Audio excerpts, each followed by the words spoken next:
but also opportunities. You find opportunities within a middle of these challenges. Now, just last week, the Central Equatoria Business Union, in partnership with the Pan-African Alliance of Small and Medium Industries, hosted a major networking forum here in Juba, bringing together local entrepreneurs and international investors with a strong focus on renewable energy and technology. But beyond the exhibitions and forums, the bigger question is how can the private sector help South Sudanese businesses to overcome the barriers like accesses to the finance, higher cost, and the lack of international linkages, while also reducing our heavy dependence on oil.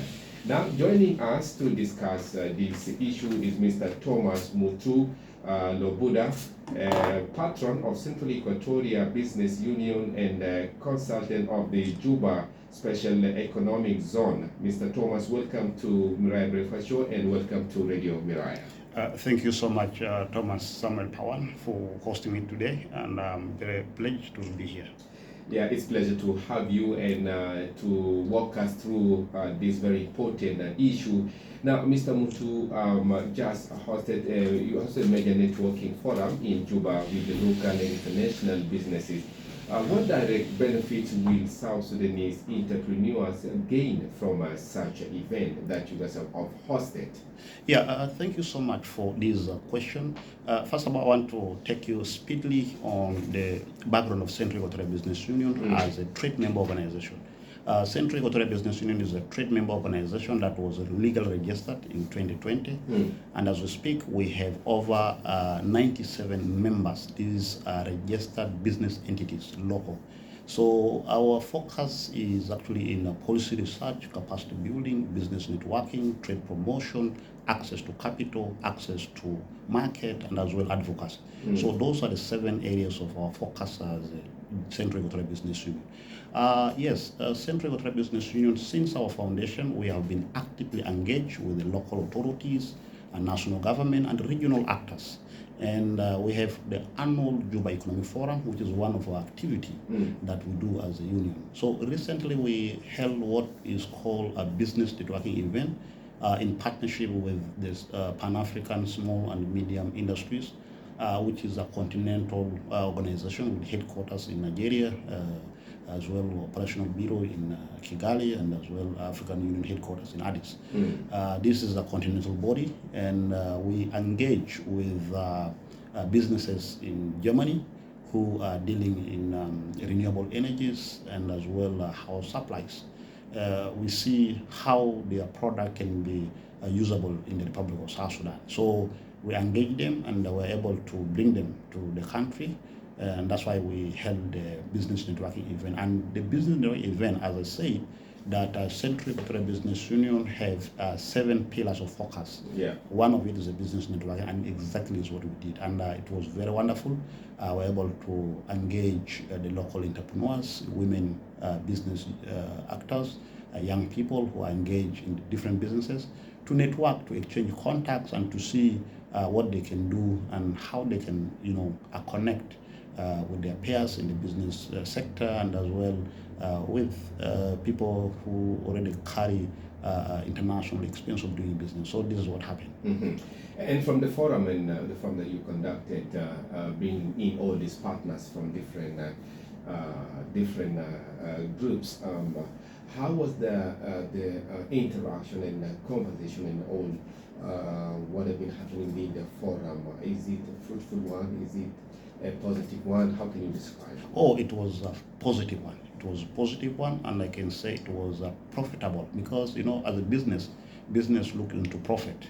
So it was profitable in the sense that the business players are able to connect, to know each other, and to have link, in their businesses. And I am happy that Bros Group of Company and BTech Technology German, they're able to sign an MOU of business, how they can be able to do business together. And it's something that sooner probably will see major business ventures being launched in Juba. So this is what I can describe the B2B event that we just held last week. And maybe also we can tackle something about what are the main concerns that arise during the forum, and what are the critical issues that being raised and discussed with the forum. Yeah, you see, business always all over the world got challenges, and South Sudan is not actually isolated from that. So yeah, in any business that you do, there are challenges. There are those natural challenges, and there are those regulatory challenges, and there are different challenges that comes. And one of the challenges that arise is in the regulatory aspect, that most of the businesses raise concern in terms of the approaches that local authorities approach them.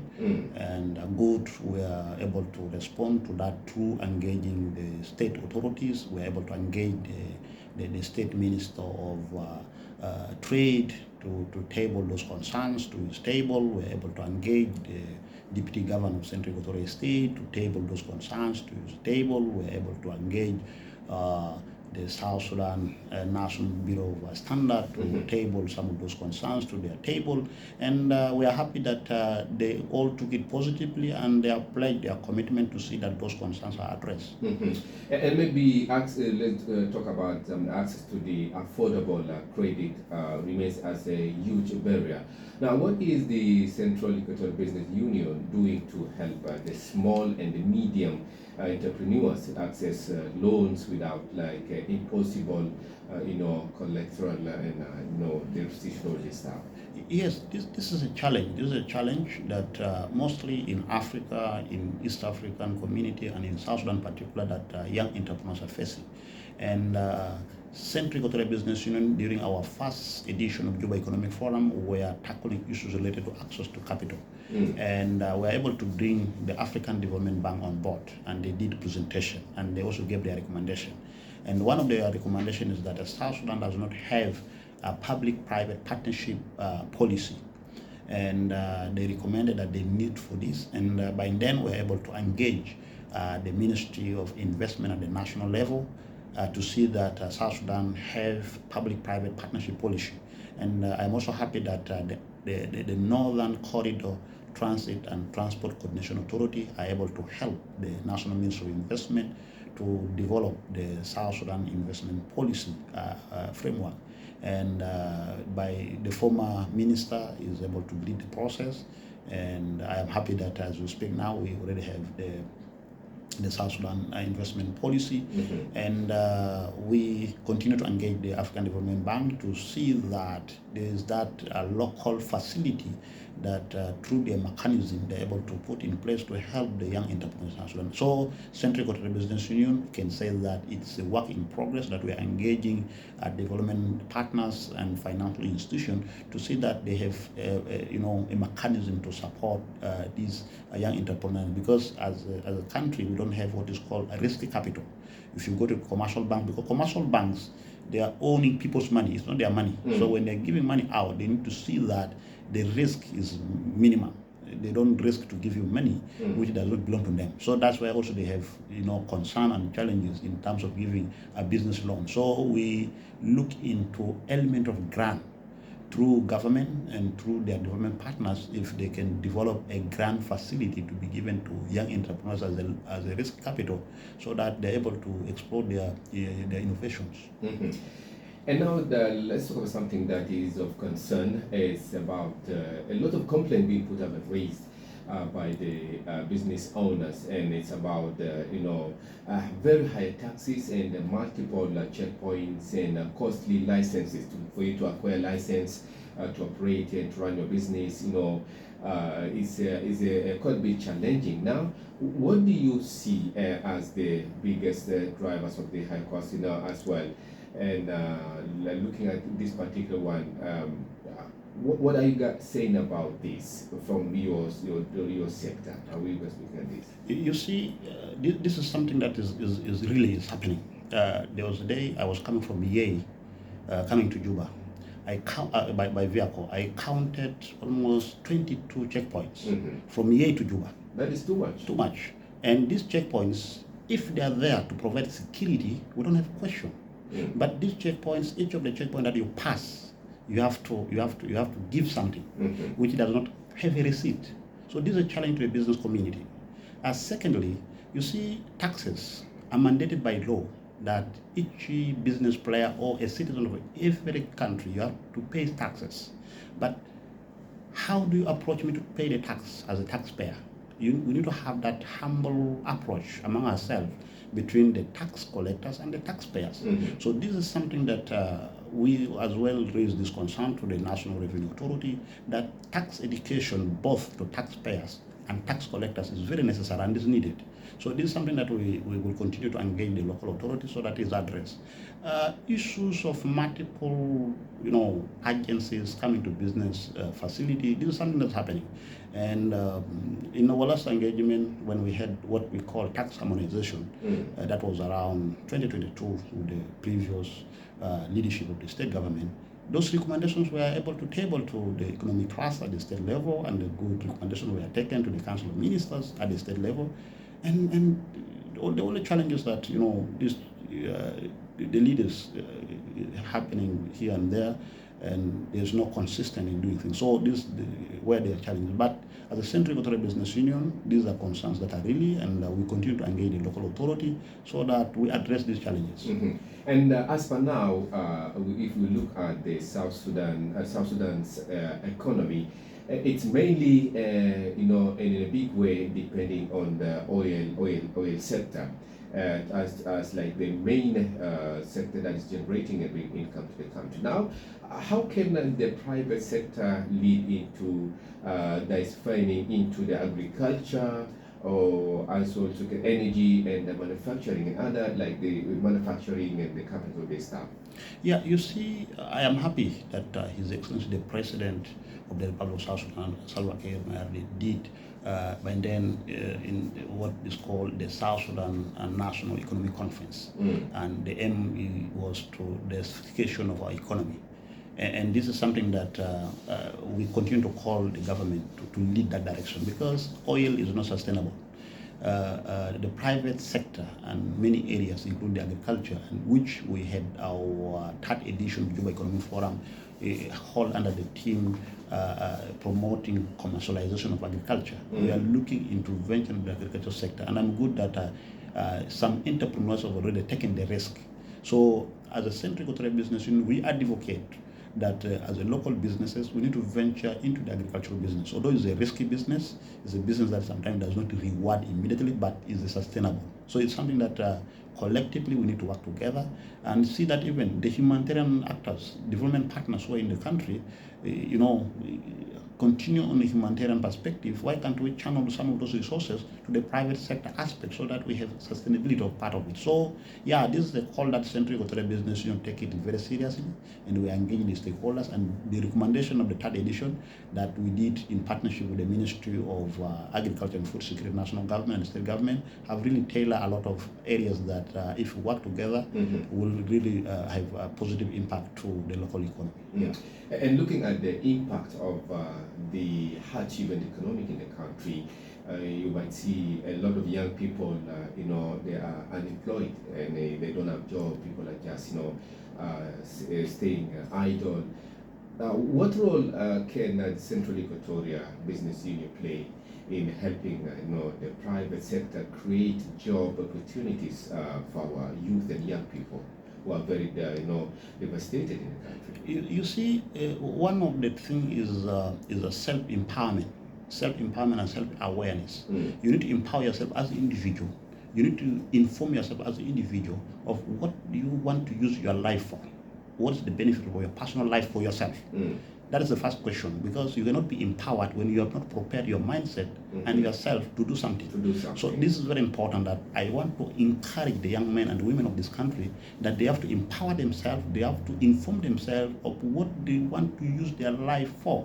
That's first thing. Second thing, I also see into it that the local authorities, starting from the Boma level, the Salatin, the Salatin need to have data of their young men and women, the energetic one, and they have to see how beneficial are they using that energy for. coming to the Payam, coming to the county, coming to the state. So this is very important. Secondly, we engage the government, the local authority. I am happy that the peace agreement had allocated a youth enterprise.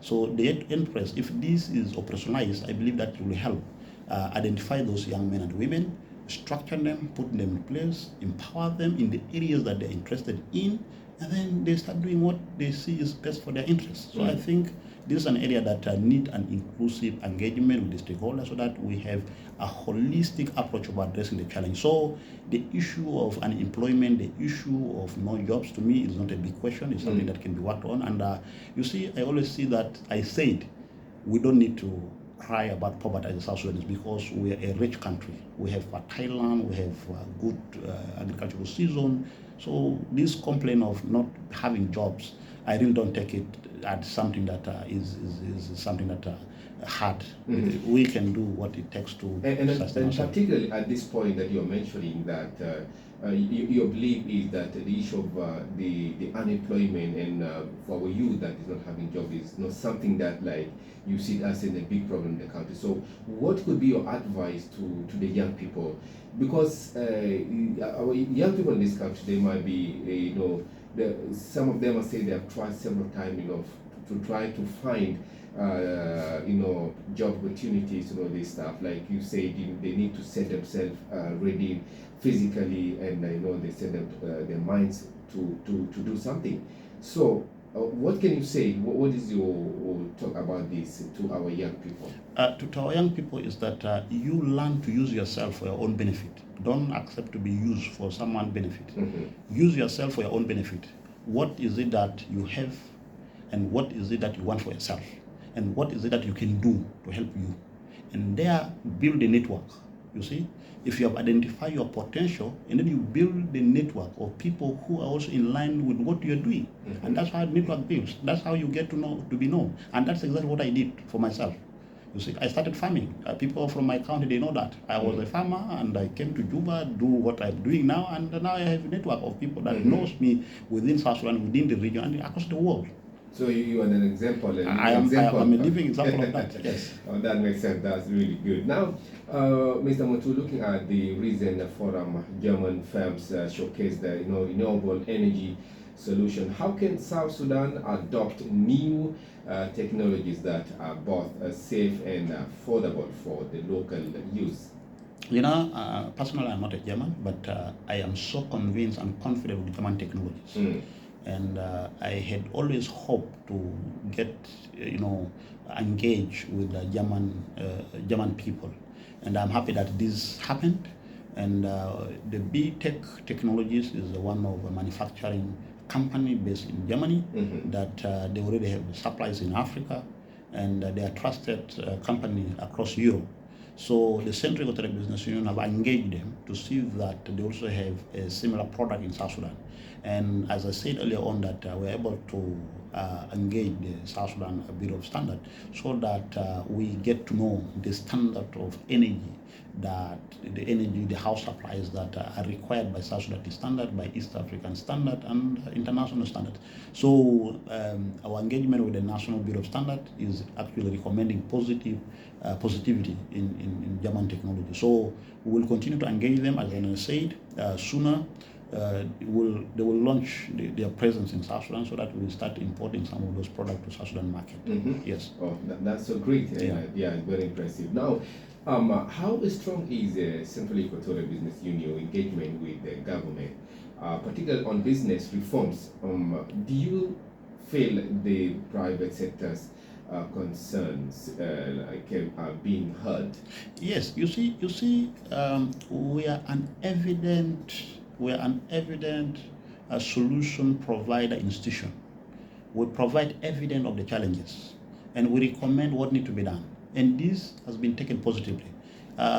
We are happy that the Minister of Trade in the state government informed us of the resolution of the third edition being discussed at the economic cluster level, and now the economic cluster at the state level are already translating the resolution into their document policy. So this is a positive one. And the national ministry of Agriculture, as well have indicated this seriously and commitment of taking the resolution into operation. So and you remember the Vice President for Economic Cluster by then had initiated a National Agriculture Conference, which I think due to some reasons did not happen. And the Minister have already pledged that what was discussed in the third edition, it's similar to what they intend to do. So there is a willingness of implementing those recommendations. So this is a positive sign from the authority, both at the state level and at the regional level. And I'm happy that as Central Equatorial Business Union, we are also members of the East African Business Council, which is a regional apex trade body to the East African. So we do engage at East African level. So as a Central Equatorial Business Union, we are local solution providers, but with a global view. Yeah. And if you look 10 years ahead from now, Mr. Thomas, what would you like South Sudan's private sector to look like? What your expectation? What are you expecting, and what would you like to see out of this private sector in 10 years from now? I am expecting informed private sector players. I am expecting independent private sector players. I'm also expecting sustainable businesses in South Sudan. So this is my expectation, and we are doing that by, as I speak to you now, Central Equatorial Business Union is in process of developing its 5-year strategic plan. So the 5-year strategic plan detailed the 7 pillars that I have already spoken about and how to go about it. So this 5-year strategic plan will be able to bring different stakeholders to see that we contribute to this expectation that we're expecting to see in the next 10 years. Thomas Montreux, thank you so much for making our time to speak to Radio Mariah listeners this morning. Thank you so much. Have a lovely day. Thank you for having me, and thanks to all the listeners of Radio Mariah. Thank you so much. And yes, that was